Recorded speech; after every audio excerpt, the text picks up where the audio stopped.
Ladies and gentlemen, today I'm going to be talking in the car. So I'm on my way right now to go and grab a little bit of food. I just worked for like 4 hours. It's like 1 p.m. right now. And I'm just going to go and run and grab some food. And I thought, why not make a little video?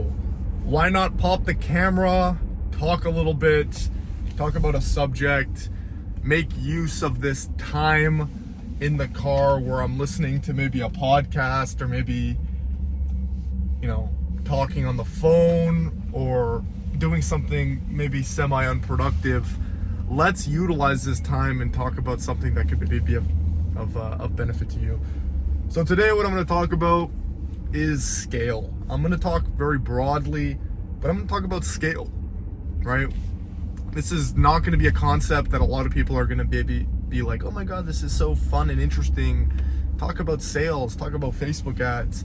I'm just going to talk about scale, how to scale, my vision for scaling, etc. So pretty much everything on scale moves a lot differently than everything that happens on a small point. There's this fact that personally I've been pondering with for the past, I want to say like maybe month and a half. And pretty much in order to reach like a level of like, okay, I know that this system works, the scale of this system, you need a lot of data, right? And there's this fact of you need 100 points of data in order to see if something is pretty much considered a fact or if something is not considered a fact, right? So when I hear people say things like, oh, when I want to scale, oh, I've tried that, it doesn't work, or oh, that thing, don't do that thing because it doesn't work. And then you go and you ask these people, okay, how much data do you have? How much data do you have? Not even just around that subject, but around things potentially related to that or even just around it in general, right? So for example, people say, oh, my offer doesn't work. My offer sucks. Or I've tried that sales technique before. That sales technique doesn't work. Or, oh, I've tried Facebook ads before. Facebook ads don't work. Or, oh, that one method that I used before for some sort of scaling ads, whatever, doesn't work. Then I ask them, okay, how much data do you have around that point? They'll say, oh, I ran it for a little bit, I got a few leads, or I did that for a little bit and it didn't work. Pretty much with data, if you look at statistics, there's this law called regression to the mean. I learned this from Sam Ovens. Regression to the mean. And pretty much how things work is things regress to the mean. It's in the name. So let's say I get on 30 sales calls and no one closes, but on average my close rate is 1 of 3 people, right? Statistically, things are going to now regress back up to the mean. So statistically looking at it, 30 calls, no one closes, the next 10 should all be straight closes, statistically. And it's really weird how these things work because you can't really predict them, but the only way you can kind of see is with more data. This is what I'm alluding to, right? So the next question is now, it's like, okay, as a business owner, Ashton, what are you doing now to collect data? How do you get these data points? How do you learn all these things? And how do you kind of figure this out? And it's very simple, but it's hard. Pretty much what you have to do is you have to talk and pretty much communicate with the market you are targeting. So this doesn't even have to be you. This could be potentially a mentor. This could be through a community. This could be by following, people on Instagram who can share insights like this. But you need to constantly be communicating with the market. So the best way to do this, I honestly think, is through a community, right? So literally by getting feedback from the people in the market. So for example, A lot of people now are starting school communities. If you want to find the fastest way to validate a system or validate your process and get data, it's by literally starting a community, right? Start a free community. Get people in that community. Ask the people questions, right? Get some of those people on a call. Say, hey, if there was a system that would help you with this, would you sign up for it? Yes or no, right? If you do that for 3 years and start a free community and get that community to, let's say, 20,000 people, you now have 20,000 people all experiencing a similar problem that you can now communicate with, right? So now when you go to scale and when you think of a new offer or you think of a new strategy, you now are much more equipped because you now have this data from these 20,000 people that you can utilize, ask questions to, they can give you feedback, and then test, do polls, do certain things where you can get data to see, okay, where is the market most likely to go, because you're communicating directly with the market. The fastest way to scale is to get the most amount of data. So now another question you can ask is this: okay, Ashton, where do I even go if I want to get a fuck ton of data? Well, you go where the data is. So where is the data? Let's say you're targeting people who want to lose weight.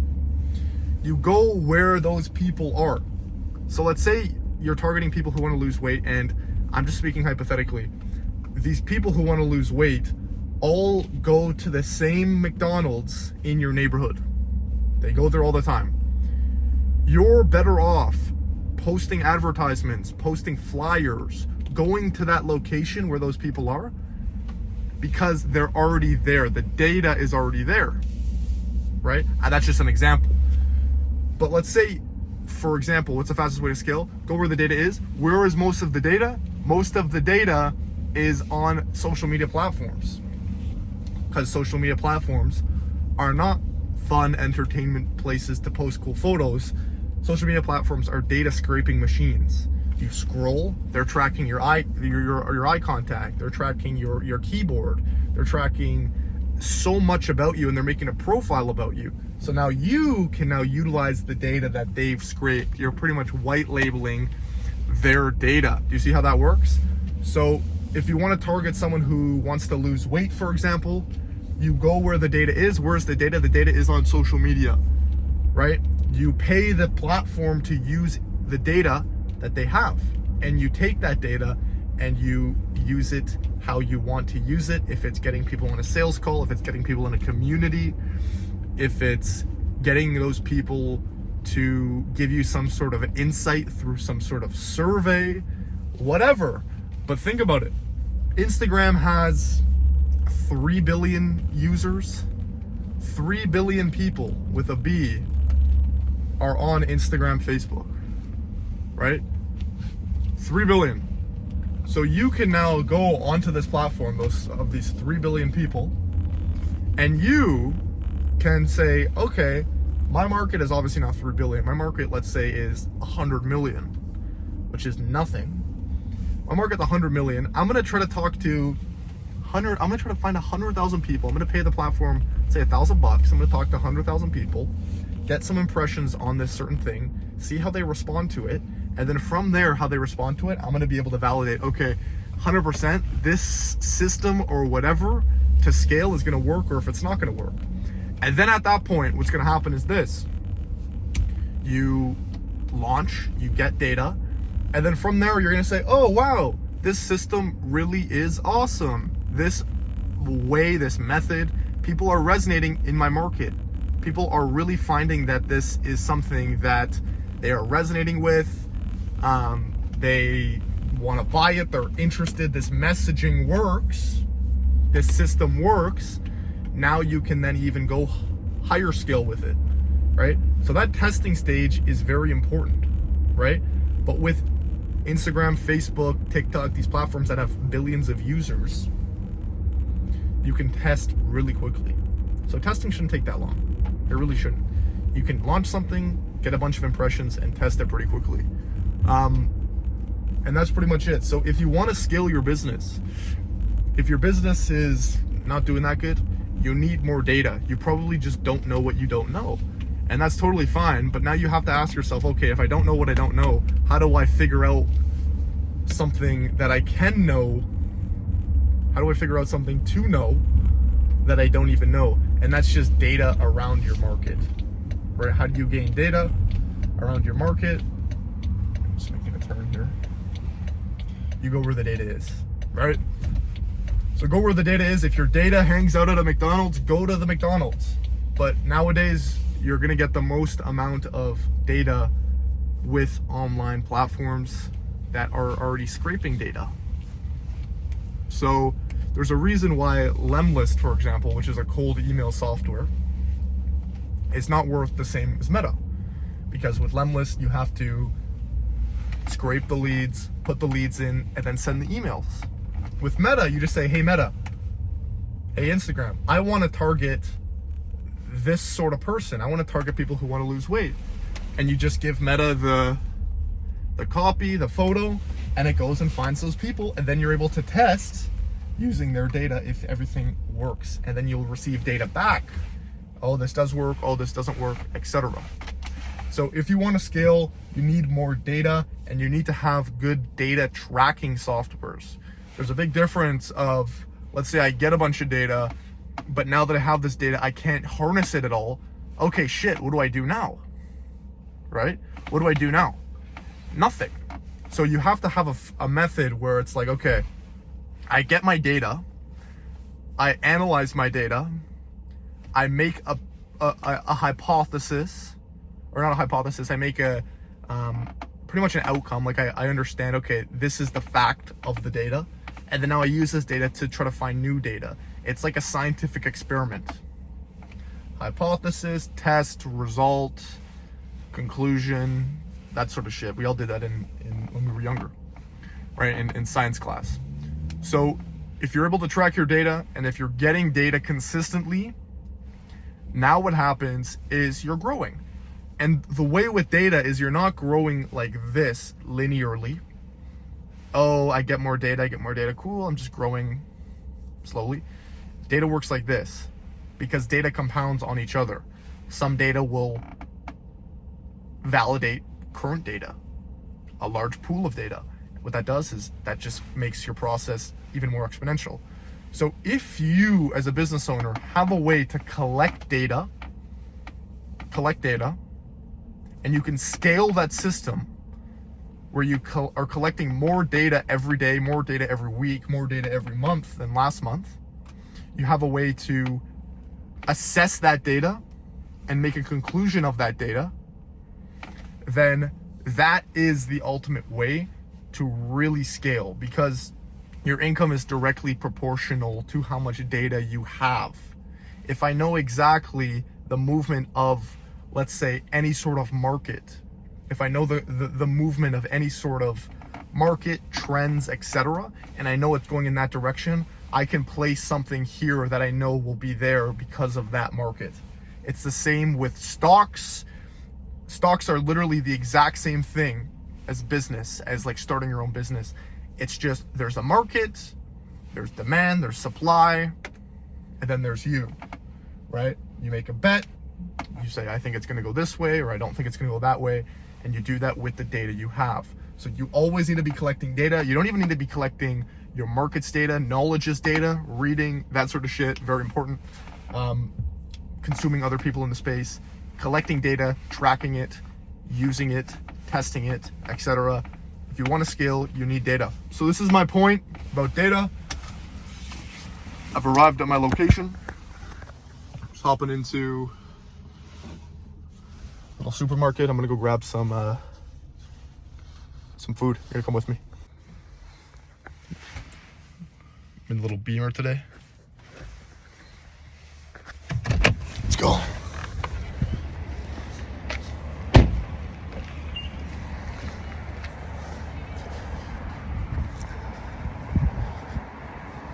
So I've been on sometimes I wake up when I don't get much work done, and I tell myself,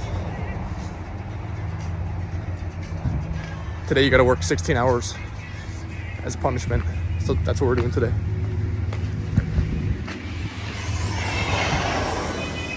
And we're taking a little break to get some food.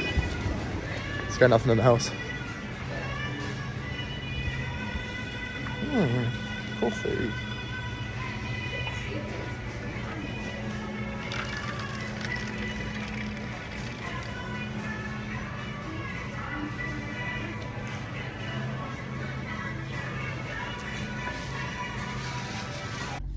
Okay, we got a little bit of, got some bagels, got like a chicken ready to go meal, just our little rotisserie chicken, some potatoes, no seed oils, just straight olive oil, easy peasy, lemon squeezy, oh sorry. Cool. Yeah, it's a lot better if you're someone who is busy entrepreneurially, you have shit going on, to go out, buy food, cook it, and come home and eat it, sit down, fucking eat, get your fork and knife out, get your fucking orange juice out, your water, I don't know, whatever you. And doing that midday is a massive, colossal waste of time, right? So when your midday work is just to pop out to the store, grab a little freshly made meal, come home, takes me 15 minutes, eat it, 5 minutes, 30-minute break, and then you're back to it. Cup of coffee, push-ups, espresso, done. Zin, let's keep going here, right? Instead of, oh, I'm gonna go and grab some beef and then go home and cook it. It's a massive waste of time. I've done that before, where I'm like, okay, I'm gonna take a small break, run to the store. I run to the store, don't even know what I'm getting at the store. I go in the store and look for shit, right? Because I don't even know what I'm getting. I look for shit, see what appeals to me. Everything appeals to me because I'm, fat, whatever. And then it's just like, you come home, you cook it, you sit down and eat it, waste of time. Big fan of Uber Eats. Uber Eats is good. Just grab quick shit. But with that, it's really easy to get into the mindset of, oh, I'm just gonna grab a McDonald's or something. Really massive. Your productivity goes down even more. So on a scale of what you should do not go for the McDonald's, the really fast, cheap shit. If you're gonna get something delivered, I think the best is like some sort of like Mexican grill, because you can do rice, chicken, beef, whatever. Try to do no seed oils. Say no, I'm allergic to seed oils. Or just run out quickly and grab something to go. You can eat it at home quickly and then you're done. Or just meal prep or have shit at home. Go shopping once a week, quickly cook it and you're done. But this, easy, I don't even have to do dishes.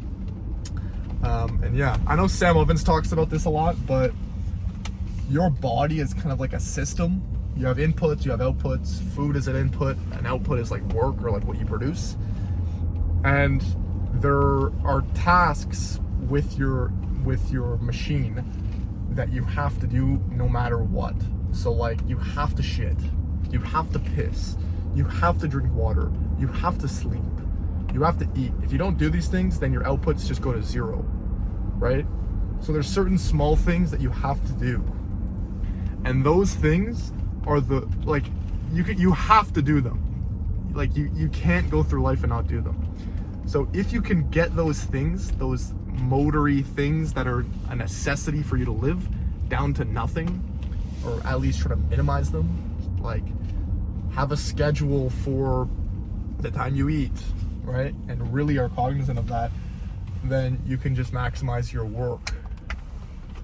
You can just maximize your work, and then boom, easy, you're back, you're done, and you're back to work, and you can actually work 16 hours a day without stopping for 30 minutes here, stopping for an hour here, and kind of just wasting time. So I'm back in the garage now. That's the video. We talked a little bit about everything. Just kind of a little run, grab some food. Thought I would make a little video. Thanks for watching.